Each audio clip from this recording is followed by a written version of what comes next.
Jangan semena-mena. Kamu. Kita takut. Aku tidak takut. Terserah. Jangan 50.000. Sama saya saja. Bertempkan. Pak Polisi. Polisi nggak boleh. Si penolakan pajak tanggal 13 Agustus, Pak. Siapa yang akan melakukan penolakan? Ya, yang gundul, silahkan lakukan. Jangan hanya 5.000 orang, 50.000 orang suruh ngerahkan. Saya tidak akan gentar. Pati lagi heboh jelang aksi demo besar 13 Agustus nanti. Di tengah pengumpulan donasi yang sudah numpuk dari berbagai daerah, ada satu pemandangan unik, bendera One Piece berkibar di kerumunan.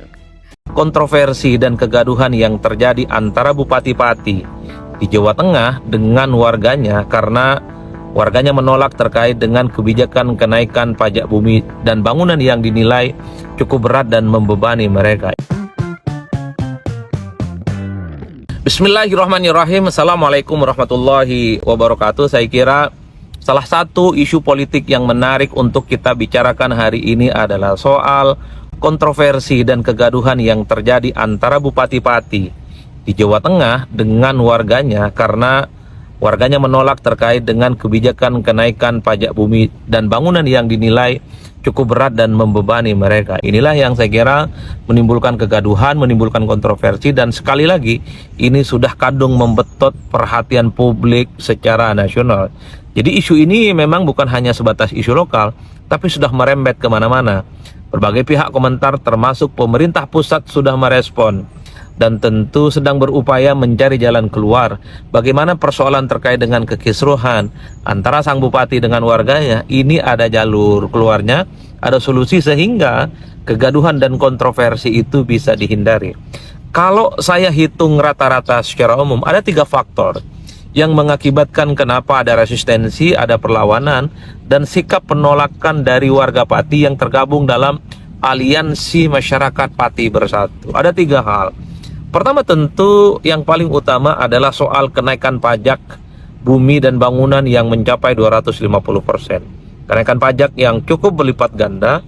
Ini kenaikannya bukan hanya 100%, bisa lebih dari 200% kenaikannya, tentu membuat masyarakat terbebani. Wajar kalau kemudian masyarakat Pati yang tergabung dalam aliansi masyarakat Pati Bersatu itu menolak dan melawan.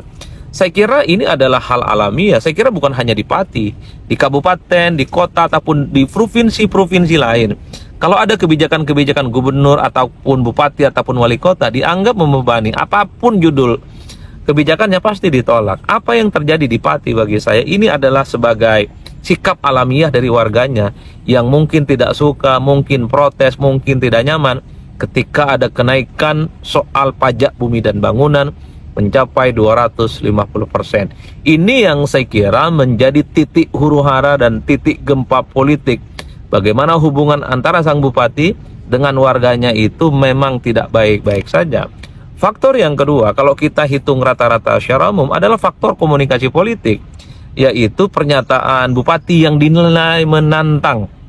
Jadi sekali lagi ini adalah faktor yang kedua, bagaimana sang bupati itu dinilai menantang kepada rakyatnya untuk melakukan protes dan demonstrasi. Jangankan 5.000 orang, 50.000 orang pun monggo jika ingin melakukan protes dan demonstrasi. Statement-statement yang semacam ini mungkin bagi sang bupati itu nggak ada persoalan. Karena di tengah iklim demokrasi yang terbuka, siapapun boleh protes. Mau sedikit, mau sedang, mau banyak boleh. Tapi di tengah kondisi masyarakat Pati yang marah, di tengah warga yang sedang protes, statement yang disampaikan Pak Bupati ini mungkin dianggap sebagai sebuah tantangan kepada rakyatnya, dianggap sebagai tantangan kepada warganya.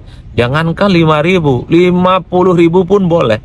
Ini kan seakan-akan memancing adrenalin yang muncul di Pati sehingga gelombang demonstrasi dan gelombang protes itu kan kemudian semakin meningkat jumlah basis massa yang kemudian memberikan solidaritas dan juga memberikan dukungan politik. Itulah yang saya kira persoalan komunikasi, karena disampaikan tidak hati-hati, sekalipun substansinya mungkin oke, diniatkan oleh sang bupati, siapapun boleh demo, mau sedikit mau banyak boleh, tapi karena di tengah situasi masyarakat Pati yang marah, di tengah situasi masyarakat Pati yang kemudian kecewa dengan kenaikan pajak bumi dan bangunan, sehingga ini dianggap sebagai sebuah sikap politik yang menantang warganya untuk melakukan protes dan resistensi yang dengan jumlah yang jauh lebih banyak dibandingkan dengan yang diprediksi sebelumnya. Nah, pemantik yang ketiga kalau saya baca terkait dengan kekisruhan itu adalah soal adanya semacam sweeping atau pembubaran ketika ada posko penggalangan donasi untuk mendukung aksi demonstrasi terkait dengan penolakan soal kenaikan pajak bumi bangunan 250%, itu kan ditertibkan oleh Satpol PP. Jadi donasi-donasi yang itu dikumpulkan di sekitar kantor bupati itu kan tidak diperbolehkan dengan alasan mengganggu ketertiban umum dan seterusnya dan seterusnya. Tiga hal ini yang saya kira memang menjadi trigger bagaimana persoalan secara substantif terkait dengan kekisruhan sang bupati dengan warganya. Oleh karena itu saya tertarik sebenarnya untuk urun rembuk terkait dengan kekisruhan dan kontroversi semacam ini, tentu dari kacamata seorang peneliti dan seorang dosen, dan tentu saja dari kacamata warga negara biasa. Pertama, memang sepertinya sudah saatnya kita semua, termasuk pemerintah daerah, itu memang membuat kebijakan politik yang sifatnya bottom up, yaitu keputusan politik yang partisipatoris yang itu muncul dari bawah. Jadi saya kira sangat relevan dan penting sebenarnya kepala-kepala daerah, entah itu bupati, entah itu gubernur, entah itu wali kota, siapapun dia, kalau mau bikin kebijakan di kemudian hari, tanya dulu ke rakyatnya, tanya dulu ke masyarakatnya, wahai rakyatku, wahai wargaku, boleh tidak jika kenaikan soal pajak bumi dan bangunan itu dinaikkan atau tidak? Bukankah selama ini pemimpin-pemimpin daerah itu selalu mengatakan, sayalah yang paling dekat dengan rakyat, sayalah yang paling mengerti suasana rakyat, sayalah yang memperjuangkan aspirasi mereka. Tapi dalam kebijakan-kebijakan yang ditangkap oleh publik, yang hal semacam ini tidak pernah terjadi. Justru yang terjadi itu di mana-mana kebijakan selalu top down. Adalah keputusan politik yang dari atas, dari bupati, dari gubernur, dari wali kota, dan kemudian disosialisasikan kepada masyarakatnya, dan masyarakatnya tidak bisa menolak apapun dan tidak bisa protes apapun. Saya kira kalau kita belajar tentang teori-teori dasar terkait dengan demokrasi konsensus, seharusnya memang keputusan politik apapun, entah yang dibuat oleh bupati, gubernur, wali kota, entah itu juga DPRD, saya kira juga harus ditanya ke warganya sebelum memutuskan politik apapun. Boleh tidak pajak bumi dan bangunan naik? Boleh tidak kalau tarif dasar listrik naik? Boleh tidak kalau ini itu naik? Itulah yang saya kira pentingnya esensi adanya pemerintah daerah. Karena pemerintahan daerah ini adalah mereka yang paling dekat dengan rakyatnya, bersinggungan langsung dengan rakyatnya, tahu persis apa yang dihadapi oleh persoalan rakyatnya.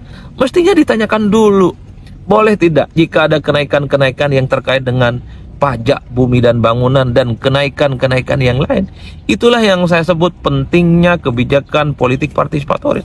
Mungkin bagi elit, mungkin bagi politisi, mungkin bagi kepala-kepala daerah ini nggak penting, itu sangat teoritis. Tapi secara praktik, segala sesuatu yang tidak melibatkan rakyat, yang tidak melibatkan kepentingan rakyat, tunggulah saatnya, dia pastinya akan mendapatkan protes dan perlawanan yang signifikan dari rakyatnya sendiri, yang selama ini diaku-aku dan diklaim sebagai pihak yang selalu diperjuangkan aspirasinya. Yang kedua, tentu ketika ada kenaikan pajak bumi dan bangunan mencapai 250%, di tengah situasi kondisi ekonomi kita yang saat ini sedang gonjang-ganjing, di tengah kondisi ekonomi kita yang saat ini sedang struggle, sedang berjuang, tentu ini tidak sensitif. Itulah yang saya sebutkan, menaikkan kebijakan apapun di tengah kondisi ekonomi kita yang saat ini sedang, sekali lagi, gonjang-ganjing, di tengah kondisi ekonomi kita yang sedang struggle, terjadi compang-camping pemenuhan di mana-mana.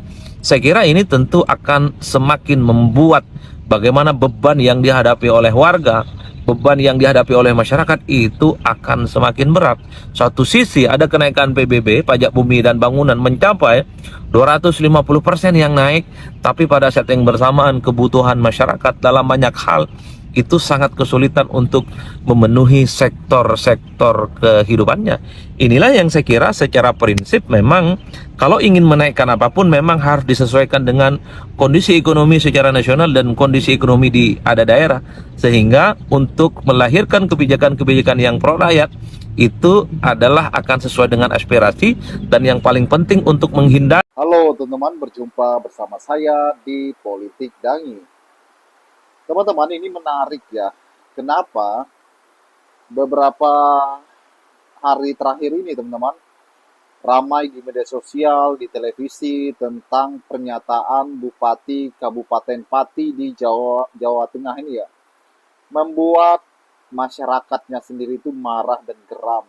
Ya, ini lantaran karena pernyataannya yang menantang ya, yang seolah-olah menantang masyarakat ketika masyarakat ya mengkritik kebijakan-kebijakannya yang sangat-sangat blunder ya. Bagaimana menaikkan 50% PBB teman-teman, dan banyak lagi. Dan inilah yang diprotes warganya, dan warga ingin membuat demo tanggal 13 nanti. Alih-alih mendengarkan kritikan dari masyarakat, ya Bupati Pati ini seolah-olah anti kritik kemudian menantang masyarakatnya ya, mau 5.000 atau 50.000 pun ya kita tidak akan mengubah aturan tersebut, kata bupatinya teman-teman. Dan ini membuat ragam reaksi dari masyarakat, sehingga masyarakat ya akan demo tanggal 13 nanti ya, 2 hari lagi. Yang menarik adalah dukungan-dukungan dari masyarakat ya, bagaimana hal-hal yang menyangkut konsumsi ya, kemudian minum-minuman itu mengalir di depan kantor bupati teman-teman. Ini membuat jalan ya ramai sekali dengan aksi-aksi yang dilakukan masyarakat teman-teman. Bagaimana menurut kalian?